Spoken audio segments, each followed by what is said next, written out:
The summer nights in our small town felt alive with possibilities, yet the abandoned swimming pool at the edge of Riverwood Park held a different kind of allure. As a child, I had spent countless afternoons splashing in the cool water, laughter echoing against the tiles, but that was before the rumors began. Before the darkness settled over it like an unwanted guest. At 23, I found myself drawn back to the pool, an inexplicable urge pulling me toward its depths. Maybe it was nostalgia, or perhaps it was the thrill of confronting my childhood fears. I parked my car under the skeletal trees lining the entrance and stepped out, the gravel crunching beneath my feet. The moon hung low, a silver sentinel casting eerie shadows over the dilapidated building. Vines choked the structure, and the once vibrant paint peeled away like forgotten memories, leaving behind ghostly remnants of a better time. The stories had crept through the town like whispers carried by the wind. How a girl named Emily had drowned there years ago during a summer party, her laughter swallowed by the water, her spirit trapped forever beneath the surface. Some said her ghost wandered the pool at night, searching for help, while others claimed she sought revenge on those who dared to disturb her resting place. As a kid, I had laughed off the tales, but now, standing before the crumbling edifice, a chill slithered down my spine. I took a deep breath, feeling the cool night air fill my lungs.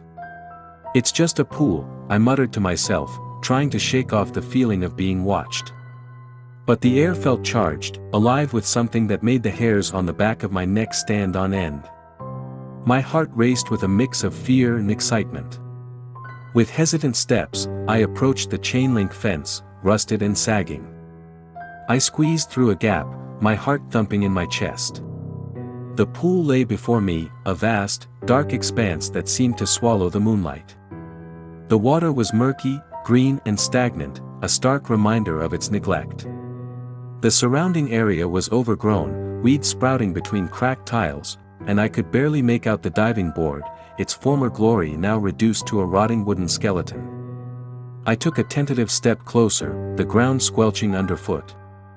My mind raced with memories of carefree summers, yet every recollection was tainted by the haunting tales. "Get a grip," I whispered, trying to steady my breath. I knew I had come here to confront my fears, to reclaim a part of my childhood that felt lost. I took a few more steps, the water glistening ominously under the pale moonlight. Suddenly, a rustling in the bushes made me jump.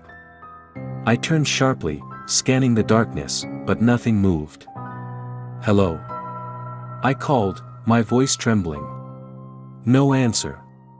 Just the distant rustle of leaves.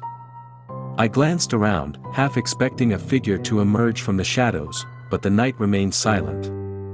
Still, I couldn't shake the feeling that I wasn't alone. Against my better judgment, I stepped closer to the edge, peering into the dark water. My reflection stared back at me, but something flickered beneath the surface, just a shadow, a trick of the light, surely. Still, I couldn't shake the feeling that I wasn't alone. The hairs on my arms stood on end as I leaned closer, the urge to know overpowering my instinct to retreat. "Emily?" I whispered, half expecting an answer, half fearing it. The name felt heavy on my tongue, laden with history and sorrow. The water rippled, distorting my reflection, and I stumbled back, heart racing. Something was down there, lurking in the depths. I could feel it, a presence so palpable that it gripped me with icy fingers. Panic surged through me, and I turned to flee, but my foot slipped on the edge of the pool. I gasped as I teetered, arms flailing, and then I fell forward, plunging into the cold embrace of the water. The shock stole my breath, the murky depths enveloping me as I flailed, struggling to reach the surface. My mind raced with thoughts of Emily, of the stories, of the water that had claimed her life. As I finally broke the surface, gasping for air, I turned to the edge, ready to climb out. But there, just beyond the reach of the light, a figure stood on the diving board. A girl, her hair floating around her like dark tendrils of seaweed, her eyes deep and endless, staring at me with a haunting sadness. "Help me," she whispered, the words curling around me like smoke. My heart pounded in my chest as I realized the truth. Emily wasn't just a story. She was here, trapped, and somehow, I had disturbed her. I clawed at the side of the pool, desperate to escape, but the water tugged at me, pulling me deeper. The figure beckoned, a twisted smile playing on her lips as I struggled against the weight of the water. And then, everything went black. When I awoke, I was sprawled on the cool, cracked tiles of the poolside, the night air biting at my damp skin. I coughed, expelling the last remnants of water from my lungs, panic surging anew as I realized how close I had come to drowning. I bolted upright, scanning my surroundings, but the figure was gone. Just the moon, now cloaked in clouds, casting ghostly shadows across the empty space. My heart raced as I scrambled to my feet, glancing around for any sign of her. "Emily!" I called, my voice shaky. The pool lay silent, the only sound the distant chirping of crickets and the rustle of leaves. I edged away from the water, the chill of the night creeping into my bones. Had I imagined it? I shook my head, trying to dispel the fear clinging to me like a wet blanket. But then, I heard it again, the soft splash, barely audible but unmistakable. I froze, fear clawing at my insides as I turned back toward the water. The surface remained still, but I could feel it calling to me, a dark whisper promising secrets I was not prepared to uncover. The ghost of Emily was not just a figment of my imagination, she was real, and she wanted something from me. A shiver ran down my spine as I recalled the tales, the stories of those who had encountered her spirit. They said she could drag you down, ensnare you in her watery grave. I had always thought it was just a story, a way for parents to scare their children away from the pool. But now, standing here, soaked and trembling, I felt the truth settle over me like a shroud. I backed away, heart racing, but the water rippled again, this time more violently, as if something was struggling beneath the surface. "Please," a voice echoed, sweet and haunting. "Help me." It was her, but this time the plea felt more desperate, more urgent. The fear that gripped me was intoxicating, pulling me closer despite my instincts screaming to run. I found myself at the edge once more, peering into the depths, the water swirling ominously. "What do you want?" I shouted, my voice trembling but resolute. "I can't help you." The water stilled, the silence enveloping me like a heavy fog. And then I saw it, a flicker of movement, a glimmer of something silver darting just out of reach. My breath caught in my throat as curiosity battled with fear. "What are you?" I whispered, half to myself, half to the ghostly figure that had captured my imagination and now haunted my reality. "Are you trapped here?" The answer came in the form of a soft ripple, and I felt a strange compulsion tugging at me, urging me to lean closer, to listen more intently. As I knelt at the edge, the moon broke through the clouds, illuminating the pool in a silvery glow. I squinted into the water, my heart pounding in my chest as the figure appeared again, closer this time. "You can set me free," she whispered, her voice like a lullaby, laced with sorrow. "But you must first know my story." Against my better judgment, I found myself compelled to listen. "Tell me," I urged, my voice barely above a whisper. The water rippled again, and I could almost see her face more clearly, the sadness etched into her features. "I was just a girl," she began, her voice echoing through the stillness of the night. "Full of life and laughter. We came here for a party, a summer celebration. I wanted to impress my friends, to show them how brave I was. I climbed the diving board, but it was old and rotting. It broke beneath me, and I fell. I fell into the darkness." I swallowed hard, feeling the weight of her words. "But that's not the end," she continued, her voice growing stronger. "I could see them all laughing and playing above me, but I was trapped. I reached for the surface, but the water pulled me down, deeper and deeper. I fought against it, but I was too weak. And then I felt the cold embrace of despair. I realized I would never escape." Her story hung heavy in the air, the pain in her voice palpable. "You're trapped here," I breathed, the realization crashing over me like a wave. You.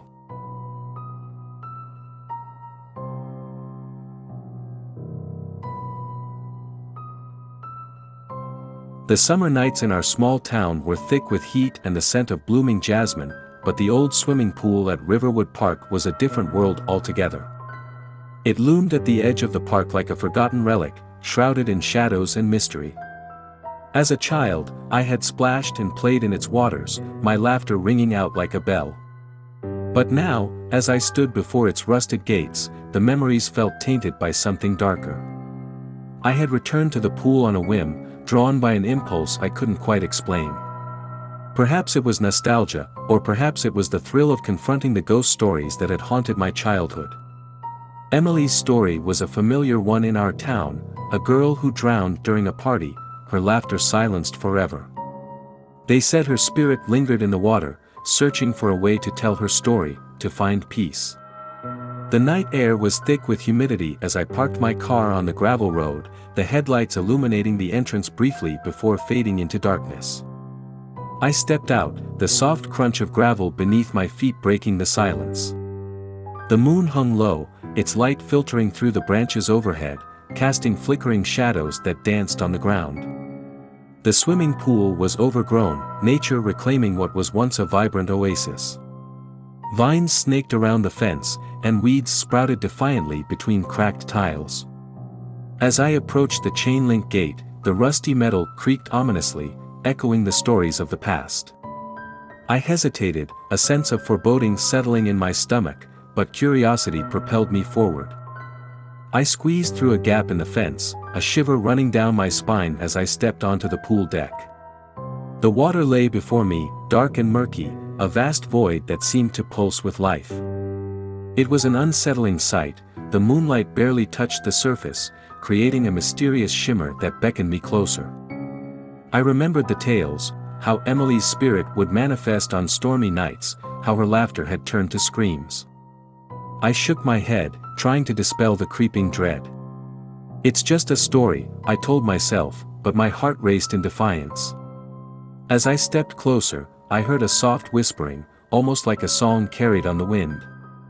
I paused, straining to listen, but the sound faded into the rustling leaves. The air felt thick, charged with a tension I couldn't explain. Taking a deep breath, I leaned over the edge of the pool, peering into the inky depths. My reflection stared back at me, but there was something else, something shifting just below the surface. Emily. I called, my voice barely breaking the stillness. The name tasted foreign on my tongue, weighted with sorrow. Are you here? For a moment, the water stilled, and an unsettling silence enveloped me. Then, as if in response, a ripple danced across the surface, and I felt a chill creep up my spine. I stumbled back, heart pounding. This is ridiculous, I muttered, trying to convince myself to leave. But something compelled me to stay, a force I couldn't quite grasp. It was a blend of fear and curiosity, an inexplicable pull that rooted me to the spot. Suddenly, a soft splash echoed through the night, sending a jolt of terror through me. I turned sharply, scanning the pool and its surroundings, but saw nothing. My breath quickened, and I felt the weight of unseen eyes watching me. I was not alone. Help me, the voice was faint, a haunting whisper that sent chills racing down my spine. I spun around, searching for the source. The moonlight had vanished behind clouds, and the darkness thickened around me. Help me, it came again, more insistent this time, rising from the depths of the water. What do you want? I shouted, my voice trembling. The pool seemed to respond, a gentle ripple forming at the center. My heart raced as I leaned closer, compelled by a force I could not resist. The water shimmered, and there, at the edge of my vision, a figure emerged. Emily. She stood at the bottom of the pool, hair flowing like tendrils of darkness, her eyes wide with longing and despair. Help me, she pleaded, her voice a mere echo. I can't find my way out. I recoiled, fear crashing over me in waves. But, how? I stammered, my mind racing with horror. What do you need from me? The truth, she whispered, her gaze piercing through me. You must know my story. Against my better judgment, I felt myself compelled to listen. Tell me, I urged, leaning closer, despite the instinct to flee. I want to understand. The water rippled as she began to speak, her voice laced with pain. It was a summer night, just like this one. We were young, laughing and full of life. I wanted to impress my friends, to show them how brave I was. I climbed the diving board, the thrill coursing through me. But it was old, decaying. When I jumped, it broke. I fell. I shuddered, imagining the scene she painted. And then I prompted, feeling an ache in my heart for the girl trapped in the depths. I fell into the darkness, she continued, her voice trembling. I could see the surface above me, my friends laughing, unaware. I reached for them, but the water pulled me down, deeper and deeper. I fought against it, but I was too weak. And then I felt it, cold fingers of despair wrapping around me. I realized I would never escape. A knot formed in my throat as I listened to her pain. But, how can I help you? I asked, my voice barely a whisper. Find the truth, she implored, her eyes pleading. The one who caused my fall. They must know the weight of their actions. Only then can I find peace. The moon emerged from behind the clouds, illuminating the pool in ghostly light.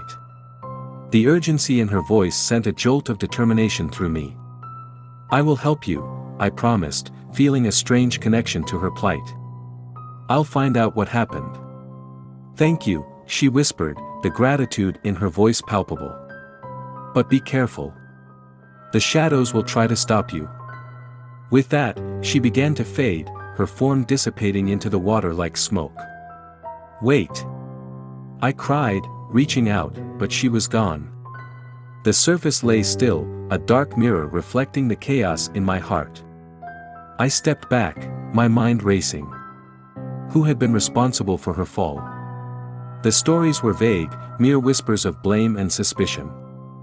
I knew I had to dig deeper, to uncover the truth that had lain buried for years. The pool loomed behind me, a silent witness to the tragedy that had unfolded within its depths. I turned and left, the weight of Emily's plea heavy on my shoulders. The path ahead was fraught with danger, but I was determined to uncover the truth, to confront the shadows that lingered in my town. Days turned into weeks as I delved into the past, piecing together the fragments of Emily's life. I spoke to old friends, gathered scraps of information, and combed through dusty yearbooks and faded photographs. Each conversation led me closer to the truth, but with it came more questions and unsettling revelations. I learned of a party, a night filled with laughter and bravado, of reckless choices made in the glow of youth. Emily had been a bright star among them, adored by her friends, yet overshadowed by jealousy and rivalry. The deeper I dug, the more I sensed a darkness, a web of deceit that surrounded her death. Then, one evening, I met with Sarah, a childhood friend of Emily's who had left town shortly after the tragedy. As we sat in a dimly lit cafe, her eyes filled with sorrow as she recounted the night of the accident. Emily was never the same after that night, Sarah said, her voice trembling. It's like she was swallowed whole by the darkness. What happened? I pressed, desperate for answers. They said it was an accident, she replied, glancing around as if the shadows themselves were listening. But I know it wasn't. There was a fight. Someone pushed her, and she fell. We all saw it, but no one spoke up. We were scared of what would happen if we told the truth. My heart raced as the pieces began to fall into place. Who was it? I asked, my voice barely above a whisper. Who pushed her? It was Mike, Sarah said, her eyes wide with fear. He was jealous of her. They argued right before she climbed the board. But we all promised to keep quiet. No one wanted to be the one to blame him. The name struck me like a physical blow. Mike was still living in town, still swimming in those waters. I felt a surge of anger and determination. I have to confront him, I said, my mind racing with the implications. Be careful, Sarah warned, her voice laced with concern. The shadows are watching. They don't want the truth to come out.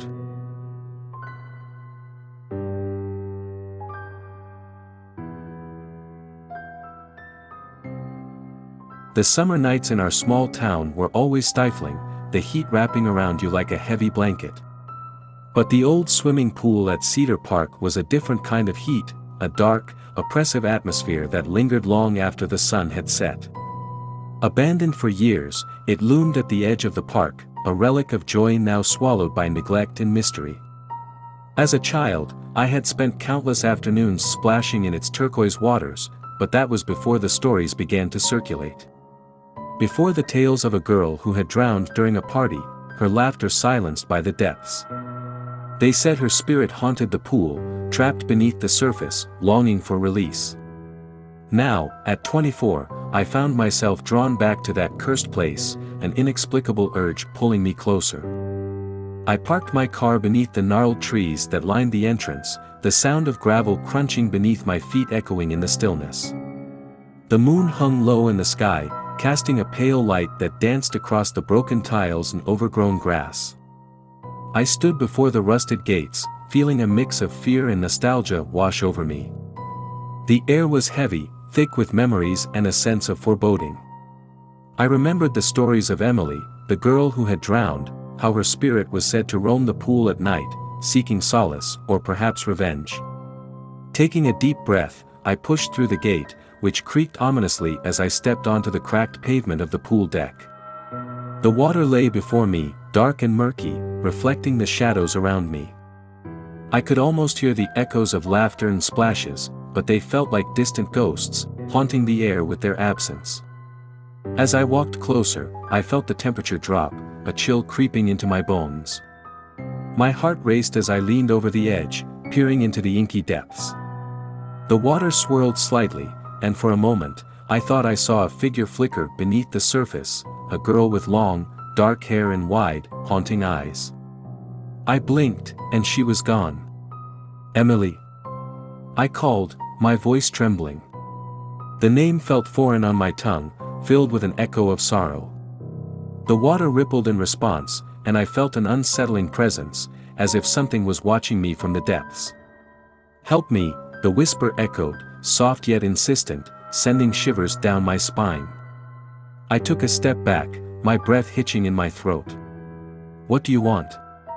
I shouted, my voice cracking in the silence. Help me, it came again, clearer this time, and I could feel the weight of her despair in the air. You must know my story. I hesitated, torn between fear and a strange pull toward the water. What happened to you? I whispered, feeling my heart race with both terror and curiosity.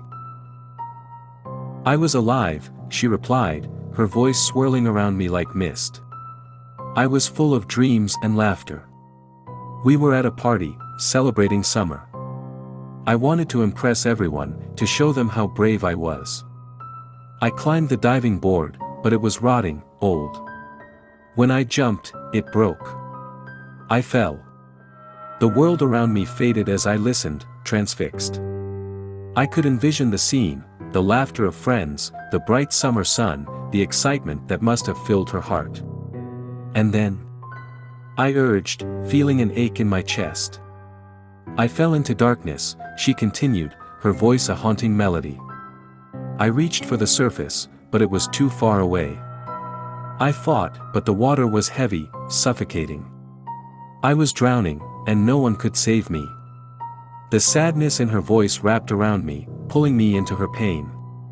But why are you still here? I asked, my voice trembling. What can I do? Find the truth, she pleaded, her eyes glistening with unshed tears. Someone must know what happened. They must understand the consequences of their actions. Only then can I be free.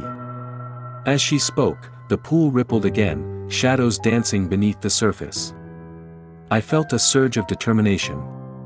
I will help you, I promised, my heart pounding. I'll find out what happened that night. Be careful, she warned, her voice a mere whisper. The shadows will try to stop you.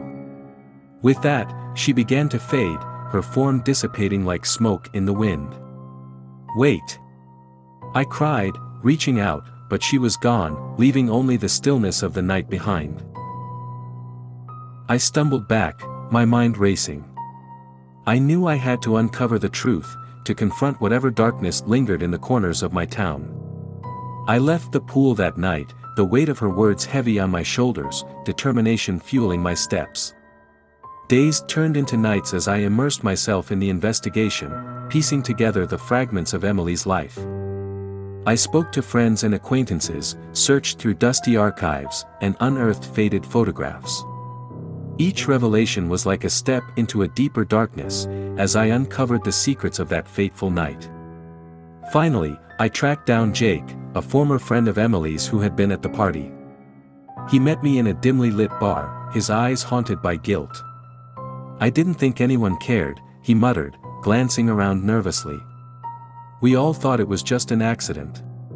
What really happened? I pressed, desperation creeping into my voice. He hesitated, his fingers tapping nervously on the table.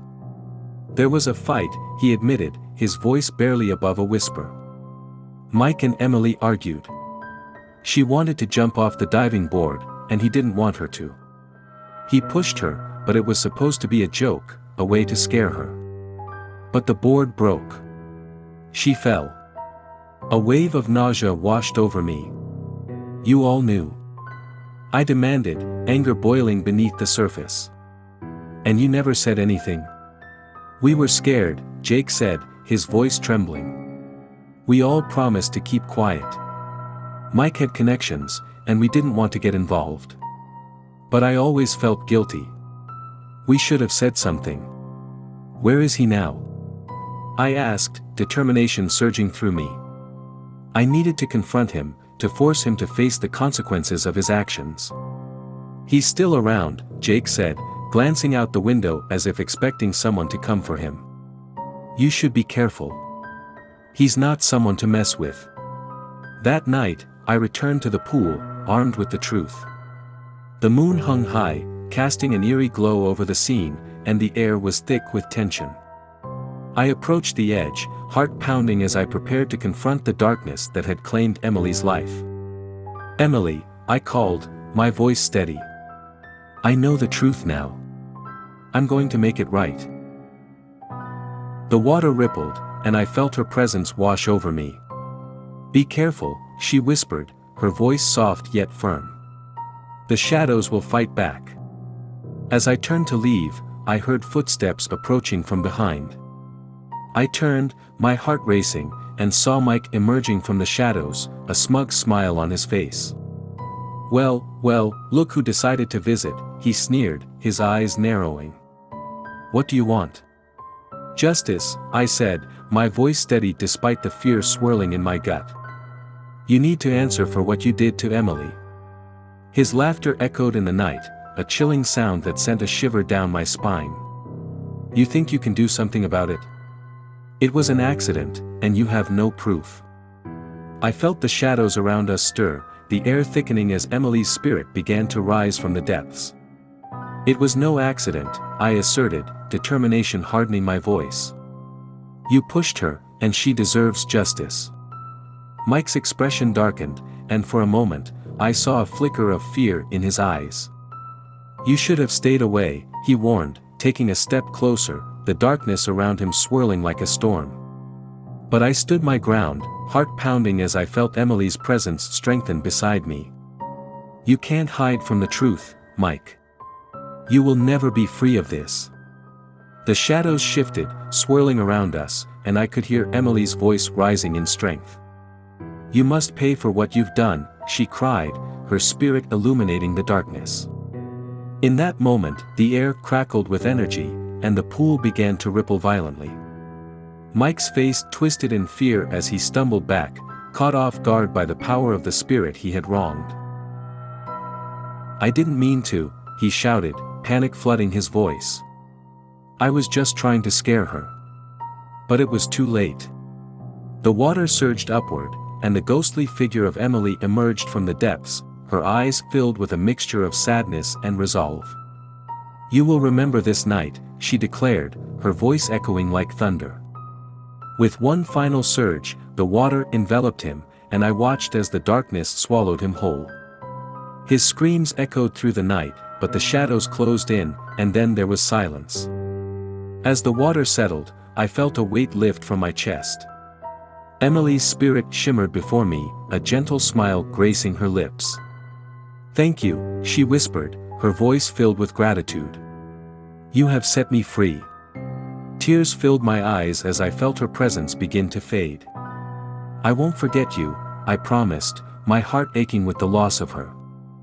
With one last radiant smile, she vanished into the night, leaving me standing alone by the pool, the air now calm and still. I took a deep breath, knowing that I had finally uncovered the truth and given a voice to the silence that had haunted this place for far too long.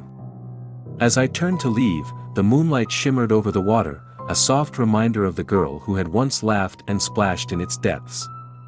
And I knew that, in some way, she would always be there, a guardian of the truth beneath the surface.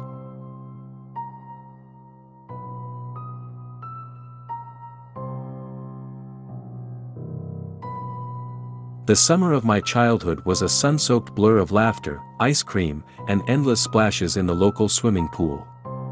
Cedar Grove Pool was our sanctuary, a vibrant blue oasis where friends gathered and summer dreams were born. But everything changed the night of the accident, when joy turned to horror, and the water became a tomb. Years passed, and the pool fell into disrepair, a decaying structure left to rot under the weight of sorrowful memories.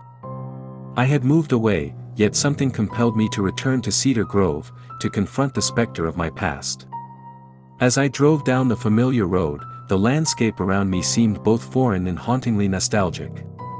When I arrived, twilight enveloped the park in a shroud of eerie stillness. The pool lay ahead, overgrown and forgotten, its tiles cracked and water still. I parked and stepped out, the crunch of gravel beneath my feet breaking the heavy silence. The air was thick with the scent of damp earth and the faint whisper of the wind through the trees. Approaching the rusty gate, I hesitated. Memories flooded my mind, the laughter, the carefree days, and the day everything changed. It had been a party, a celebration of youth and friendship. But one moment had shattered everything. As I squeezed through the gap in the fence, I could almost hear echoes of that laughter, twisted now into something mournful. The pool water glistened in the fading light, a dark mirror reflecting the sky above. I felt an unsettling pull toward it, the urge to dive back into those memories. Leaning over the edge, I caught sight of my reflection, but just beneath the surface, something shifted, a shadow darting away as if startled. "Is anyone there?" I called, my voice sounding weak in the stillness. The water rippled in response, and a shiver ran down my spine. I felt an inexplicable chill settle in the air, and my heart began to race. "Help me," the voice came soft, almost like a whisper carried on the wind. I jerked back, scanning the darkened edges of the pool. "Who's there?" I shouted, my voice echoing off the cracked tiles. "Help me," the voice came again, and this time, I recognized it. It was Sarah, my childhood friend, the girl who had drowned that night. My stomach twisted in fear and grief. I had thought I was done with that night, that I could bury the past, but here it was, clawing its way back to the surface. "Sarah!" I cried, leaning over the edge again. "What do you need?" The water rippled violently, and I felt a surge of cold rush past me. "You have to remember," she urged, her voice echoing in the stillness. "You have to know the truth." "What truth?" I shouted, panic clawing at my chest. "I don't understand." "The truth of that night," she insisted, her voice growing stronger, echoing through the air. "I need you to remember. Only then can I find peace." With those words, the surface of the pool surged, and for a fleeting moment, I saw her, a spectral figure with wide, pleading eyes, surrounded by a swirling mist. You have to help me, she cried, reaching out toward me, her face twisted in anguish. The memories flooded back, sharp and painful. The laughter at the party, the dare that led her to the diving board, the moment I turned my back, the splashes of water, and the screams that followed. I had been so caught up in the thrill of it all that I hadn't seen her struggle. "I'm so sorry, Sarah," I whispered, tears welling in my eyes. "I should have helped you." "Find the truth," she urged, her voice fading. "You have to confront the darkness before I can be free." With a jolt, she vanished, leaving me alone in the oppressive silence of the night. I staggered back, overwhelmed by the weight of her plea. The shadows felt heavier, darker, as if they were alive, watching and waiting. Determined to uncover the truth, I spent the following days searching for answers. I reached out to old friends, piecing together the fragments of that fateful night. Most were reluctant to talk, the weight of guilt still pressing down on them, but I persisted, driven by the need to honor Sarah's memory. Finally, I found Mark, the boy who had been with us that night. He agreed to meet me at a cafe, his eyes haunted by memories. "I've tried to forget," he admitted, his voice low. "It still feels like a nightmare." "What really happened?" I pressed, my heart racing as I leaned in closer. "There was a fight," he said, glancing around nervously. "Sarah and Lisa were arguing. I don't even remember what it was about. It got heated. I was on the diving board when Sarah jumped in. She thought it would be a joke, but she went under, and didn't come back up." My stomach turned as I realized the truth, the tension, the rivalry, the reckless abandon that had taken hold of us that night. "And then what?" I asked, my voice shaking. "Everyone panicked," Mark continued, his eyes glazing over with the memory. "We all thought it was a joke at first. When we realized she was drowning, it was too late. No one jumped in to help. We just stood there, frozen. I felt a wave of nausea wash over me." "And you never told anyone?" "We were scared," he whispered, shame lacing his words. "We thought we'd get in trouble. But the guilt, it never left." As he spoke, I could feel the shadows tightening around us, the weight of unspoken words heavy in the air. "Sarah deserves justice," I said, my voice firm. "We can't let her memory be lost to fear." That night, I returned to the pool, my heart pounding as I stepped onto the cracked pavement. The air was thick with anticipation, and I could feel Sarah's presence lingering just beneath the surface. "I know the truth now," I called out, my voice steady. "I'm here to honor you." The water rippled violently, and I could sense the shadows gathering, ready to confront me. "You shouldn't have come back," a voice hissed from the darkness. "Leave her alone," I shouted, feeling a surge of courage. "You can't keep her trapped here. She deserves to be free." As if in response, the pool surged, water spraying up like a geyser, the dark depths swirling ominously. I stood my ground, heart racing as I focused on Sarah's spirit, feeling her strength rise alongside me. "I won't let you silence her anymore," I cried. With a final surge, the water exploded outward, and Sarah's ghostly form emerged, glowing with a fierce light. "I am here," she proclaimed, her voice resonating with power. "You will remember me." The shadows shrieked, retreating into the corners of the pool, unable to withstand her presence. "You cannot hold me back," she declared, the energy crackling in the air. "You will face the truth." As the darkness dissipated, I felt a warmth envelop me, the weight of sorrow lifting as Sarah's spirit glowed brighter. "Thank you," she whispered, tears of joy shimmering in her eyes. "You've set me free." The last remnants of darkness evaporated, and the pool's water calmed, reflecting the moonlight like a peaceful lake. I fell to my knees, overwhelmed by the release of years of pain. As Sarah's figure began to fade, she smiled softly. "Live for me," she urged, her voice fading into the night. "Make your life count." With a final, radiant glow, she vanished, leaving me alone by the pool. The air was calm now, the oppressive weight lifted, and I felt a profound sense of peace wash over me. I stood up, wiping my tears away, feeling the echoes of her laughter linger in the night air. I knew I would carry her memory with me, honoring her spirit by living fully and without fear. As I walked away from Cedar Grove Pool, I felt the past release its hold on me, finally free to embrace the future.